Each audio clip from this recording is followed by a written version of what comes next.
Subscribe कीजिए दारुल हिकमत उर्दू को और दबाएं घंटी के निशान को ताकि नई आने वाली हर वीडियो का नोटिफिकेशन आपको सबसे पहले मिले। बिस्मिल्लाहिर्रहमानिर्रहीम। अस्सलाम वालेकुम दोस्तों, जैतून का तेल बेहतरीन ग़िज़ा और दवा है। नबी करीम सल्लल्लाहु अलैहि वसल्लम ने फरमाया कि जैतून 70 बीमारियों का इलाज है। जैतून के फल में बहुत ग़िज़ाइयत होती है और यह तिब्बी लिहाज से बहुत अहमियत का हामिल होता है। तारीख़ के कदीम तरीन पौधों में जैतून के दरख्त का शुमार होता है। तूफ़ान नूह के गुज़र जाने के बाद ज़मीन पर जो पहली चीज़ दिखाई दी वो जैतून का दरख्त था। कुरान करीम में जैतून का जिक्र 7 बार आया है। जैतून का दरख्त तकरीबन 3 से 4 मीटर ऊंचा होता है और इसके फल की शक्ल बेर की तरह होती है जिसका रंग जामनी होता है। यह दरख्त यूनान, फ़लस्तीन, पुर्तगाल, स्पेन, तुर्की, इटली, शुमाली अफ्रीका, अलजायर, ट्यूनिस और अमेरिका और ऑस्ट्रेलिया के जनूबी इलाकों में पाया जाता है। पाकिस्तान के सूबा बलूचिस्तान में भी इसको काश्त किया जाता है। कुरान पाक में जहाँ भी किसी अच्छे फल का जिक्र हुआ जैतून ज़रूर शामिल हुआ। अल्लाह ताला ने जैतून के दरख्त के बारे में फरमाया कि ये एक मुबारक दरख्त है।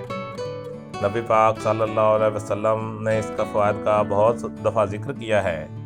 हज़रत अबू अंसारी फरमाते हैं कि रसूल करीम सल्लल्लाहु अलैहि वसल्लम ने इसके फ़वाइद और जैतून के तेल के बारे में कई दफ़े जिक्र किया है कि जैतून के तेल को खाओ और इसकी जिस्म पर मालिश करो क्योंकि ये एक मुबारक दरख्त का तेल है।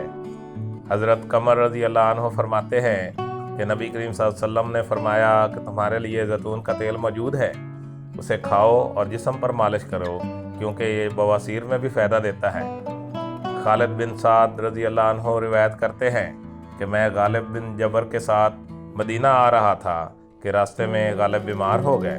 उनकी इयादत के लिए इब्ने अबी अतीक आए और बताया कि हज़रत ऐशा रज़ी अल्लाह अन्हा से रिवायत है कि नबी करीम सल्लल्लाहु अलैहि वसल्लम ने फरमाया कि कलवंजी में शिफा है, इसलिए कलवंजी के चंद दाने कूट कर जैतून में मिलाकर नाक के दोनों इतराफ टपकाया जाए।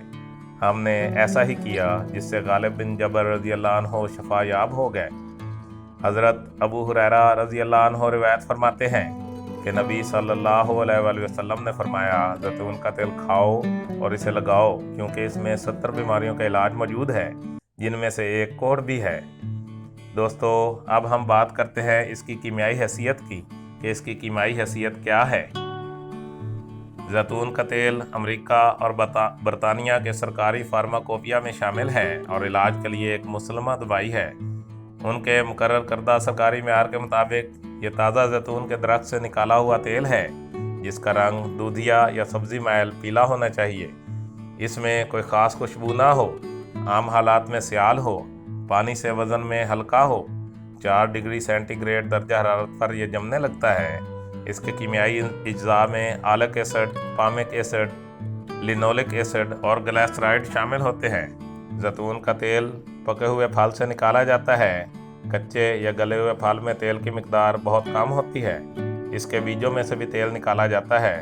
तेल निकालने से पहले फल को साफ़ करके छिलका उतार लिया जाता है और फिर इसको बराह रास्त मशीन में डालकर इसका तेल निकाला जाता है। पहली दफ़ा के निकले हुए तेल की किस्म को सबसे उम्दा करार दिया जाता है। पहली दफ़े तेल निकलने के बाद फोक पर पानी डालकर दोबारा और सहबारा मशीन में डालकर तेल निकाला जाता है और इसके बाद तेल से पानी को अलग कर लिया जाता है। दूसरी और तीसरी खेप का निकला हुआ तेल ज़्यादा उम्दा नहीं होता। पहली खेप के तेल का रंग सुनहरी और हल्का खुशबूदार होता है। यह तेल बहुत अरसा तक ख़राब नहीं होता। दूसरी और तीसरी खेपों का रंग सब्ज़ी माइल और पहली खेप से तेल से गाढ़ा होता है। इसका मिजाज गर्म दर्जा अव्वल, तर दर्जा अव्वल और इसकी मकदार खुराक 6 माशा से 2 तोला है। अब इसके तिब्बी अफ़ाल और इस्तेमाल पर बात करते हैं। खारजी तौर पर वर्मों को तहलील करने वाला और सुकून देने वाला है। जिस्म की दर्दों और लागर कमज़ोर बच्चों की मालिश के लिए इसका इस्तेमाल किया जाता है। कब्ज़, बवासीर और पथरी में इसको पिलाया जाता है। पेट के कीड़ों को मारने के लिए मुफीद है। तमाम बदन को क़ुव्वत बख्शता है। सर्दी के असरात को ज़ायल करता है। पित्ते की पथरियों को ख़त्म करने के लिए मरीज़ों को रोग़न ज़ैतून कसरत से पिलाया जाता है। जैतून के तेल में भारी मकदार में मैक्रोन्यूट्रिशन, फैटी एसिड और विटामिन मौजूद होते हैं जो इसे एक सेहतमंद ग़िज़ा बनाते हैं। खाली पेट जैतून का तेल पीना भी सेहत के लिए मुफीद है। दोस्तों, दारुल हिकमत उर्दू यूट्यूब चैनल आपकी सेहत की बेहतरी के लिए अच्छी मालूमात फराहम करने में हर वक्त कोशिश रहता है। अपनी सेहत के लिए बेहतरीन मालूमात हासिल करने के लिए हमारे चैनल को सब्सक्राइब करें, वीडियो को लाइक करें, अपने दोस्तों और फैमिली मेम्बर्स के साथ शेयर करें और कमेंट बॉक्स में कमेंट ज़रूर करें ताकि हम आपकी बेहतरीन राह से आगाह रहें। खुश रहें और हमेशा खुशियाँ बांटें। शुक्रिया।